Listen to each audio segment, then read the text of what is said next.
About over a year ago, we were involved in looking into a matter for somebody, and while looking into that matter, we came across information that Vivian Joaquin, who is Brian Stack's girlfriend's sister, had 2 government jobs.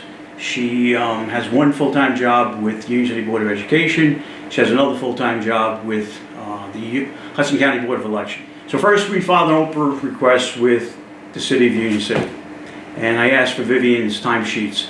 And they took the position that they do not keep individual timesheets for their employees, what hours they work, which is kind of hard because under state law, employees are required to keep timesheets for their employees, what hours they work each day.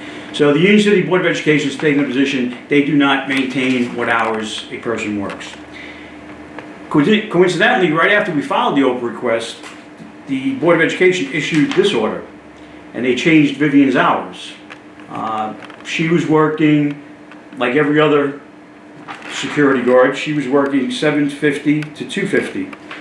Once I filed my open request, they reduced her workday by an hour to 8:30 to 2:30. It's unclear to me why they would reduce her work hour, 1 hour a day, 5 hours a week, but they didn't reduce her salary. So that was a little strange. So over a period of months, and it literally took months because both the Board of Education and the Hudson County Board of Elections maintained this position that we don't keep hours of what times our employees work, which I don't believe.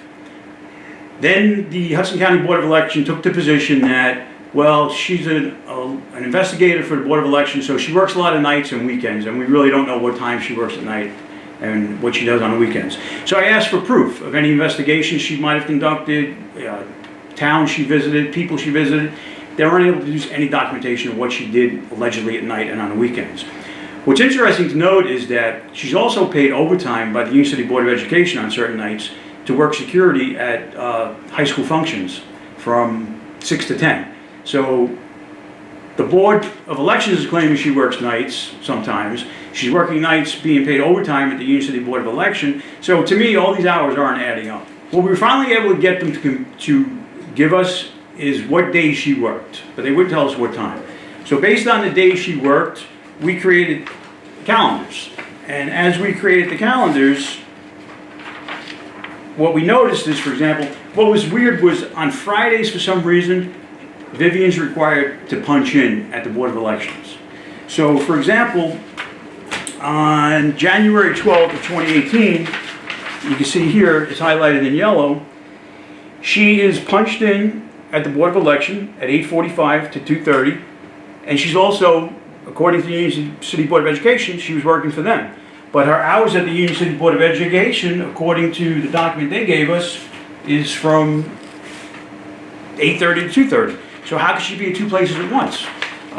It doesn't make any sense. On June 8th, she, according to the Board of Election, she was working for them, but they didn't say what time. And according to the Union City Board of Education, she was working for them, but they don't say what time. But myself, along with Walt Kane from News 12, we have her at Edgewater at TJ Maxx shopping at 11:09. So she's in Edgewater at 11:09 on Friday, June 8th, and yet she's not punched in, she's listed as working for both the Union City Board of Education and the Union City Board of Election on that day.